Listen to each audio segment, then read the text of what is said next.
The Lord be with you. A reading from the beginning of the Holy Gospel according to Matthew. Glory to you, O Lord.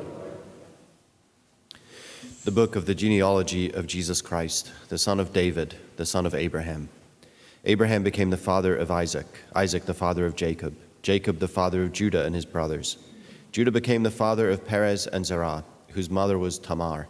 Perez became the father of Hezron, Hezron the father of Ram, Ram the father of Amminadab.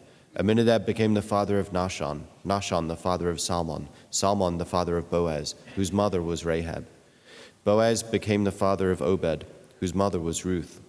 Obed became the father of Jesse, Jesse the father of David the king.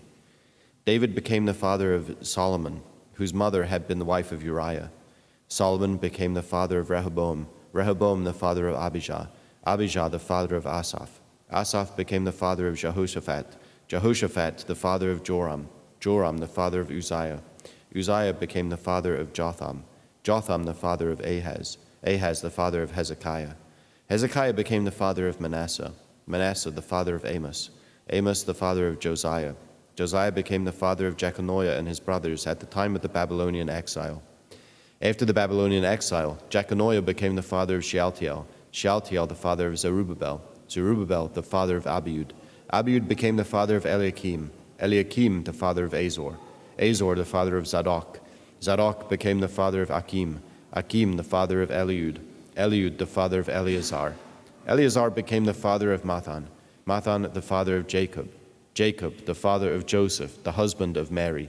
Of her was born Jesus, who is called the Christ. Thus the total number of generations from Abraham to David is 14 generations.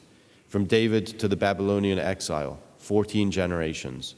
From the Babylonian exile to the Christ, 14 generations. The Gospel of the Lord. Praise to you, Lord Jesus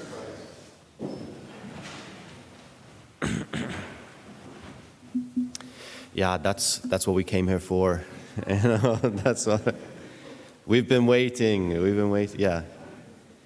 Oh, this is the first day of late Advent. Early Advent is through December 16th and has us prepare in some way thematically for Jesus' coming again, and also leans on gospel passages that prepare for Jesus to come on the scene as a fully formed man. He's ready to take his place at the head of God's kingdom movement as God's anointed king by the time we see him in that kind of first part of Advent. And now we're turning our gaze, we're turning our attention to Jesus' being born. Right? Christmas. You know what I'm going for, right? We're going for Christmas. And so we have to have some kind of like immediate preparation. And this is that first part of it. Can you imagine? I mean, I know, like, okay, we're Catholic, yeah, so we haven't always had like so much contact with the Bible itself. But can you imagine saying to someone, yeah, you want to read the New Testament? Go ahead, pick it up, read the New Testament. And the first thing that they're confronted with is this, it's this list. So there's something perhaps good about being incorporated, like as Catholics, being incorporated into the story prior to encountering the story itself. We perhaps would otherwise struggle to come to terms with what's being presented to us. So there's a lot there. Okay, so there's this kind of drum roll sense. Yeah, it's like this. I should say for the Jewish people, time didn't go around in circles, in the sense of, with the exception of certain parts of the scripture, like it's not just like human activity repeating itself. Oh, we're back here again. Like we've been there, done that. Oh, but we're reliving it again, and it's just this kind of unending circle. We never get anywhere. For the faithful Jew, God has a plan, right, and He's bringing that plan to fruition. So a list like this at the beginning of the New Testament serves to say God is advancing His plan. And even from the beginning, when we start on that list of names, we can start to feel the anticipation. God is doing something. Now, he's doing something kind of crazy because the characters in here are they're not the characters that perhaps that would come to mind and say, yeah, those are the people through whom I'm going to run the operation, right? And it goes back even to the very beginning with Abraham, right? Abraham is the man of faith and really the man of the call. He's the father of the whole family of Israel. And it was to him that the promise of God was made, that through his family, God would bless all peoples. He would bless the nations. And yet you see even in his own life and coming to embrace his call and live it out, it's a bit spotty. I mean, like, kind of faltering on the hope of God's promise being fulfilled, and taking a concubine so as to have a child and so on and so forth, and then come back to his wife and actually begin the story of Israel. You guys know about that, right? Yeah. Do you know about that? You should know about that.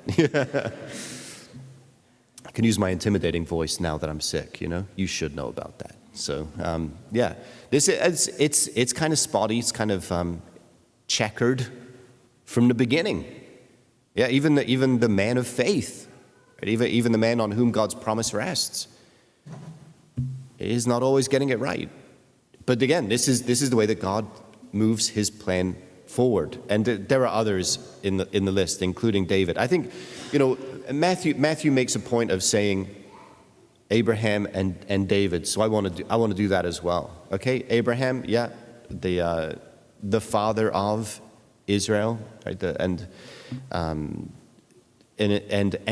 the one who receives the promise that through him the nations would bless. This is significant, yeah, because this is say the original, yeah, this is God's original promise.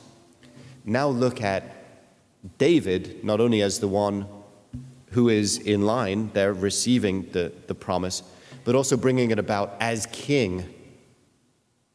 So we have like this kind of in our minds, we can hold together the promise of God to bless all peoples, and the king who is at the head of his people in order to enliven the people to do exactly that, in order to enliven Israel to do exactly that. And Jesus is going to come and claim those with both hands, right? He's going to come and take that and drive it on. So yeah, through him all peoples will be blessed, Jesus. And his rule will spread from sea to sea. This is David, yeah? His rule as the king of the Jews, he is the Lord of all nations. He rules them with mercy, with the power of God. With mercy, he rules. So we have those 2 points of reference that Matthew gives us in retelling Jesus's his own line of heredity here, and then he's going to come back and say, Abraham to David 14 generations, David to the Babylonian exile 14 generations, Babylonian exile to the Christ 14 generations. And again, we sometimes say, okay, yeah, numbers, okay, blah blah, whatever, who cares? I don't get it, and so what does it mean? Well, this is not perhaps then best seen as 3 14s, but as 6 7s. And Jesus then is the beginning of the 7th 7. And the number 7 is very significant, of course, right? It's not just simply creation, but it's enshrined there as well.